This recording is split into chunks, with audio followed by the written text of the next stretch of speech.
मेरी मालकिन की उम्र तकरीबन 40 साल थी, लेकिन ऐसा लगता था कि वह अभी भी जवान और कुंवारी है।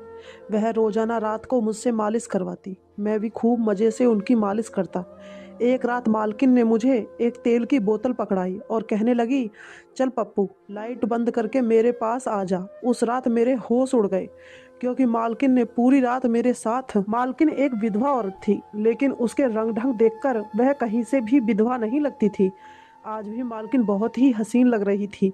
उसने पिंक रंग का जोड़ा पहन रखा था और साथ ही काफ़ी अच्छा मेकअप भी किया हुआ था। वह बड़े आराम से बिस्तर पर लेटी टीवी देख रही थी। मैंने करीब जाकर उन्हें नमस्ते किया तो मालकिन ने मेरा मुंह पकड़कर मेरा माथा चूम लिया। कहने लगी, वाह, तू तो बड़ा हो जवान हो गया है, क्या खूबसूरत जिस्म है। चल, अच्छा हुआ तू यहाँ मेरे पास आ गया है। तेरी माँ को तो तेरी जवानी का ख्याल ही नहीं है। तू मेरे पास आया है ना, तो तुझे जवानी के सारे गुण सिखा दूंगी। चल यहाँ मेरे पास बैठ जा। मालकिन ने अपने पैरों की तरफ इशारा किया और कहने लगी, मेरे पाँव दबा दे। यह सुनकर मैं एकदम शर्मिंदा हो गया। एक गैर औरत के पैरों में बैठना और फिर उसके पाँव दबाना मेरे लिए बड़ी शर्म की बात थी। मैं तो ये सोचकर आया था कि वह घर के कामकाज करवाएगी, लेकिन इन्होंने तो मुझे अपने पैरों में बिठा लिया था और अपने पाँव मेरी गोद में रख दिए थे। ना चाहते हुए भी मैं धीरे धीरे उनके पाँव दबाने लगा, क्योंकि अम्मा ने कहकर भेजा था कि मालकिन को खुश रखना। अगर तुम मालकिन को खुश रखोगे तो वह तुम्हें बहुत अच्छी तनख्वाह देगी। अम्मा ने सख्ती से कहा था कि ये नौकरी हरगिज ना छोड़ना। इसलिए मैं मालकिन के हर हुक्म का पालन करता था। लेकिन मुझे क्या मालूम था कि मालकिन ने मुझे यहाँ किस मकसद के लिए बुलाया है। काफ़ी देर तक मैं मालकिन के पाँव दबाता रहा। फिर मालकिन ने कहा, सामने शीशे में तेल की बोतल रखी है। मैं वह उठाकर मालकिन के पास आया तो वह सीधा लेट गई और कहने लगी, चल मेरी कमर की मालिश कर दे, मेरी कमर में बड़ा दर्द है। यह सुनकर तो मैं शर्म से लाल पीला हो गया। मेरे लिए मालकिन की मालिश करना शर्म की बात थी, लेकिन मालकिन ने मेरा चेहरा देखे बगैर ही खुद को सीधा कर लिया था और फिर मुझे मजबूरन मालकिन की कमर पर तेल की मालिश करनी पड़ी। मुझे यहाँ 1 घंटा गुजर गया था और इस 1 घंटे में मेरे सब्र की सारी हदें पार हो गई थी। ये कैसा काम था जिसके लिए मालकिन ने मुझे यहाँ बुलाया था? ये काम तो वह किसी औरत से भी करवा सकती थी। मुझे मालकिन कोई बहुत ही बेशर्म और बेहया मालूम हो रही थी और यहाँ गुजारा करना मेरे लिए मुमकिन नहीं था। मैंने सोचा था कि मैं वापस लौट जाऊंगा और अम्मा को साफ साफ कह दूंगा कि मैं ऐसी औरत के पास काम नहीं कर सकता। लेकिन जब काफ़ी देर मालिश के बाद मैं फारिग हुआ तो मालकिन ने तकिए के नीचे से हजार हजार के 3 नोट निकाल कर मेरे हाथ पर रख दिए और कहने लगी, शाबाश, तेरे हाथों में तो बड़ा जादू है। मेरी कमर का सारा दर्द खत्म कर दिया तूने। ये 3,000 रुपये पकड़। मैं पैसे पकड़कर हैरान हो गया कि सिर्फ पाँव और कमर दबाने के मुझे इतने पैसे मिल गए थे, जितने पैसे सारा दिन मजदूरी करके भी ना मिले।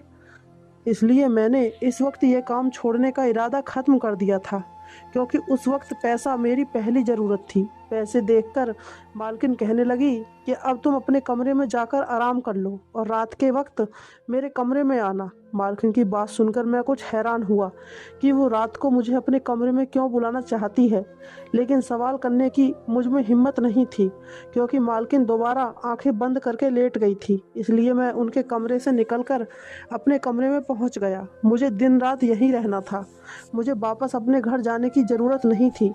बाकी का सारा वक्त मैं बिल्कुल फारिग रहा करता था। करने को कुछ काम था ही नहीं, बल्कि यहाँ तो मुझे खाने पीने को भी अच्छा मिल रहा था।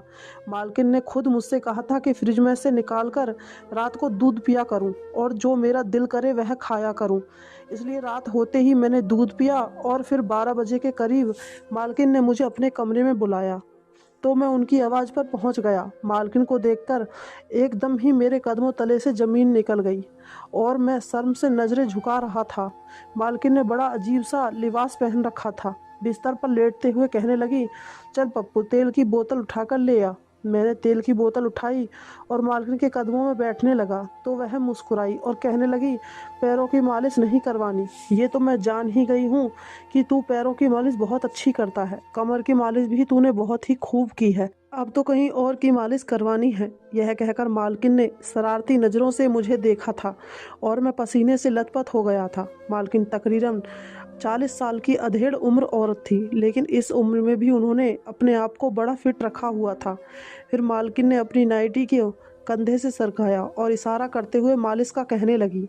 मैं जैसे ही उनके करीब हुआ तो मालकिन कहने लगी, पहले लाइट बंद कर दे, रोशनी में मज़ा नहीं आएगा। मैंने एक लम्हा घबराकर मालकिन की तरफ देखा तो उन्होंने मुस्कुराकर आंखें बंद कर ली। वह तकिए से टेक लगाकर बैठ गईं।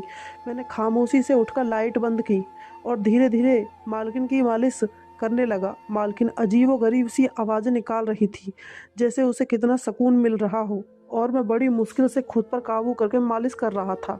कुछ देर तक तो यह सब कुछ मुझे अच्छा ना लगा, लेकिन फिर मैंने ये सोचकर खुद को राज़ी कर लिया कि इसके ज़रिए मुझे एक अच्छी खासी रकम मिलेगी। मालकिन जैसे जैसे मुझे हिदायत दे रही थी, मैं अपनी उँगलियों को वैसे ही हरकत दे रहा था और मालकिन की सुसुकियाँ कमरे में गूंज रही थीं। 1 घंटे तक मेरी उँगलियाँ मालकिन के नर्म और मुलायम वजूद पर हरकत करती रहीं और उसके बाद मालकिन ने मुझे वापसी की इजाज़त दी। मैं उनके कमरे से निकलने लगा तो मालकिन ने 5,000 का नोट मुझे पकड़ा दिया। मेरी आंखें हैरत से फट गई थीं। मैंने जल्दी से मुट्ठी में वह नोट दबाया और तेज़ी से मालकिन के कमरे से बाहर निकला कि कहीं वह वापस ही न मांग ले। मैं तो एक ही दिन में इतने पैसे कमाकर खुशी से पागल हो रहा था।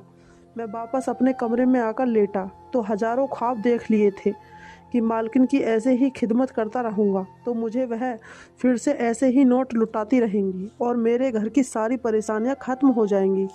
अगली सुबह जब मैं उठा तो मालकिन घर पर नहीं थी। एक नौकर साफ़ सफाई के लिए आया था। उसने बताया कि मालकिन कहीं बाहर गई हैं। मैं आज़ादी के साथ खुशी खुशी सारे बंगले में घूमने लगा और ऐसे ही घूमते घूमते घर के पिछले हिस्से में पहुंच गया। वहां 2 कमरे बंद पड़े थे। मैं सोचने लगा कि इतने बड़े बंगले में मालकिन का अकेले दिल कैसे लगता है। हम तो एक छोटे से घर में सब 2 कमरे में ही रहते हैं और इसके बावजूद भी अगर कोई कहीं चला जाता है तो बड़ी तन्हाई एहसास होता है, जबकि मालकिन तो अपने पति के मरने के बाद लेकर अब तक वह अकेली थी। अभी मैं यही सोच रहा था कि मालकिन पीछे से चली आईं और गुस्से से कहने लगी, पप्पू तुम्हारा यहाँ क्या काम है, चलो मेरे साथ मेरे कमरे में। मेरा हाथ पकड़कर वह मुझे खींचकर कमरे में ले गई और अपने साथ बिठा लिया। फिर एक बड़ी सी अलमारी खोली और ढेर सारे नए जोड़े निकालकर मेरे आगे रख दिए। मैं ये देखकर हैरान रह गया कि वह सारे कपड़े मेरे लिए लाई थी। एक से बढ़कर एक कीमती जोड़ा था। मुझे कंधों से पकड़कर अपने सामने खड़ा किया और कहने लगी कि तुम इन पुराने कपड़ों में अच्छे नहीं लगते, तुम मेरे बहुत खास बन गए हो, इसलिए अब तुम ये कपड़े पहनो। और फिर मालकिन के कहने पर मैंने वह कीमती कपड़े रख लिए थे और उनमें से एक पहन भी लिया था। उसे पहनकर मैं खुद को आईने में देखा तो हैरान रह गया। मैं तो अच्छा खासा गबरू जवान लग रहा था। 17 साल का तो लग भी नहीं रहा था। मालकिन ने मुझे देखा तो मेरी तारीफ किए बिना नहीं रह सकी थी और कहने लगी कि देखो तुम कितने कड़ियल जवान हो, इन कपड़ों में तुम्हारी मर्दानगी कितनी घायल कर रही है। अब तुम यही कपड़े पहनना। मेरी भी खुशी की इंतहा न रही थी। मैं दिल ही दिल में मालकिन को दुआएं देने लगा। फिर सारा दिन मालकिन ने मुझसे कुछ ना कहा, लेकिन रात होते ही उसने मुझे अपने कमरे में बुला लिया और फिर लाइट बंद करके मालिश करने का कहा। मुझे फिर से शर्म आने लगी क्योंकि मालकिन ने फिर एक अलग किस्म की नाइटी पहन रखी थी और वह पूरी की पूरी आफत लग रही थी।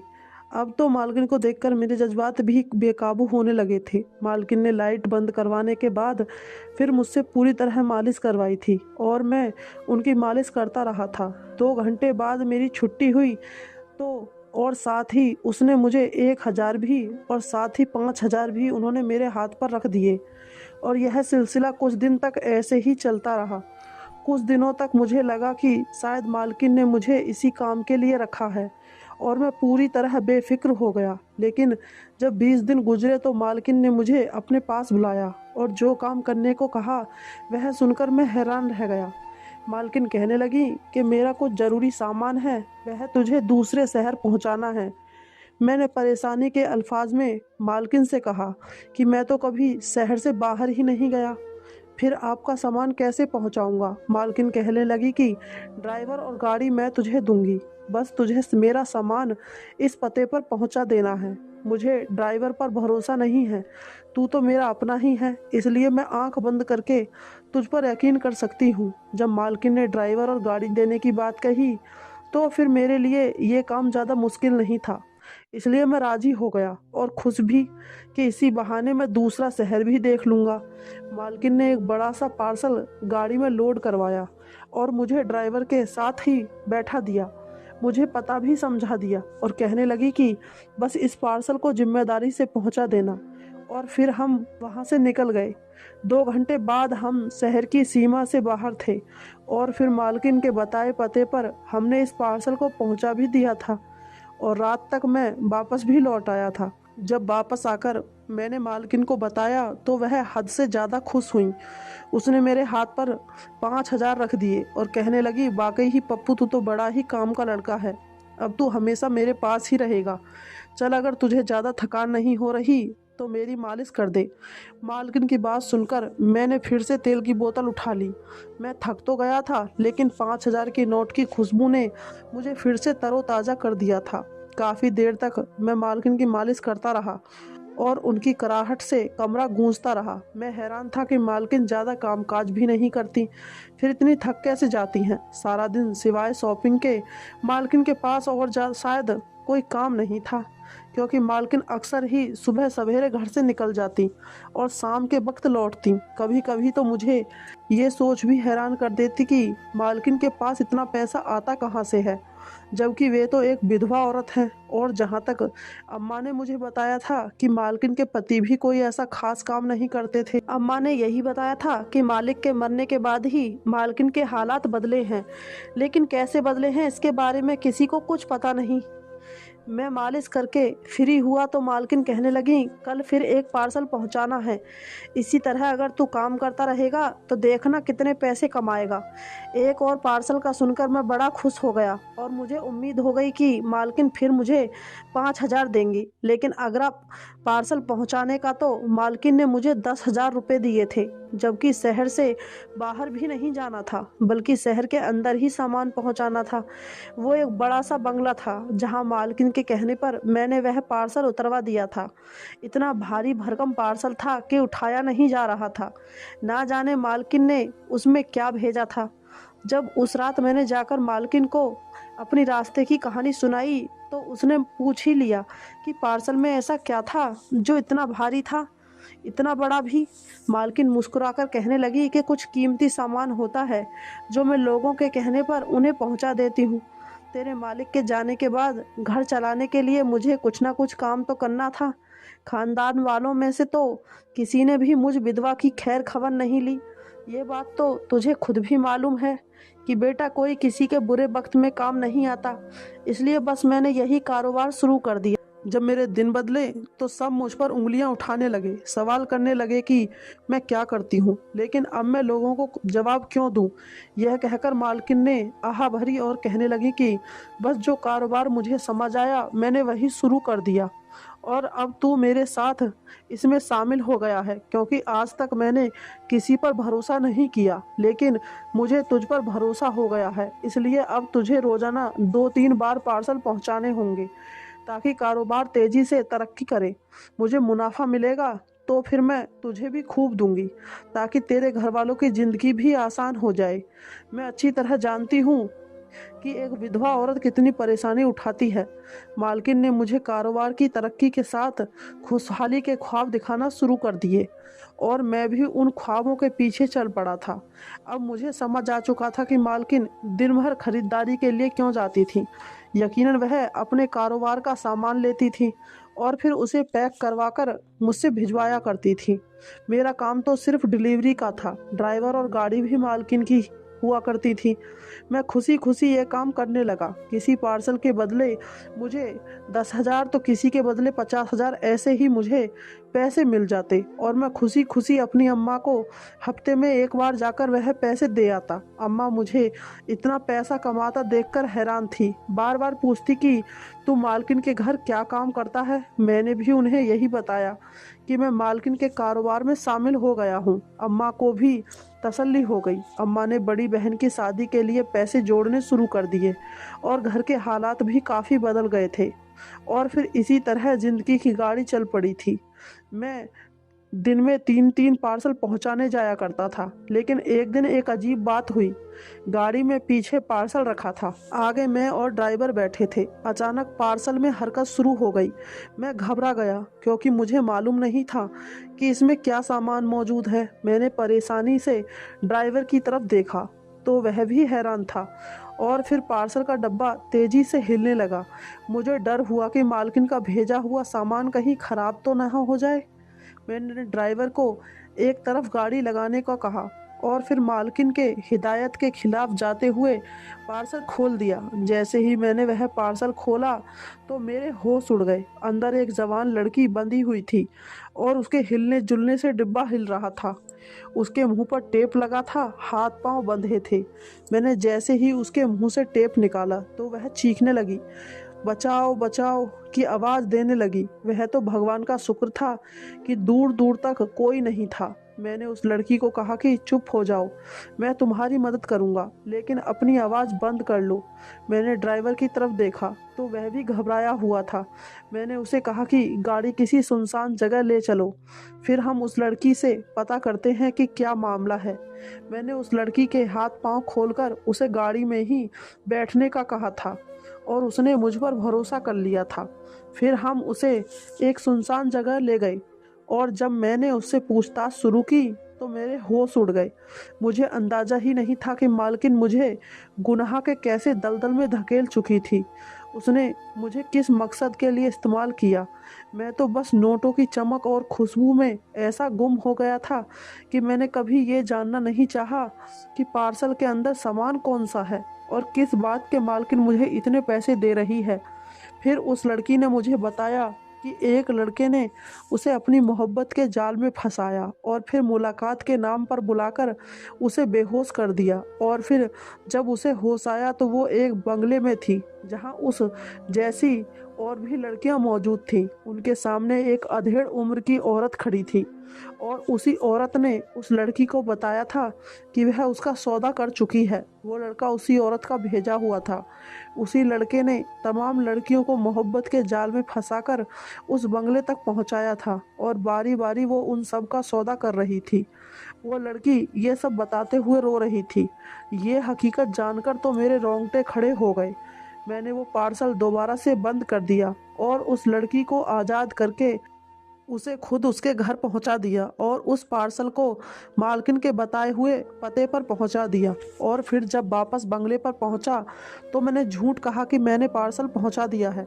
मालकिन मुझसे बहुत खुश हुई, लेकिन थोड़ी ही देर बाद मालकिन के पास एक फ़ोन आया और गुस्से से उनका चेहरा सुर्ख हो गया। मालकिन को पता चल गया था कि पार्सल खाली पहुंचा है और अंदर लड़की नहीं है। मालकिन ने मुझे बाजू से पकड़ा और कहने लगी, देख पप्पू, सच सच बता दे, तूने क्या किया है? पार्सल के अंदर जो सामान था वह कहाँ गया है? मैंने मालकिन से कहा कि मैंने तो हमेशा की तरह आपका हुक्म माना है, मुझे क्या पता सामान कहाँ है। मालकिन ने एक थप्पड़ मेरे मुंह पर मारा और कहने लगी, मैंने खुद अपने सामने पार्सल पैक करवाया था, फिर उसमें से सामान कैसे गायब हो गया? क्लाइंट ने पूरे 5 लाख रुपए दिए थे, उसे सामान नहीं मिला तो वह मुझे धमकियां दे रहा है।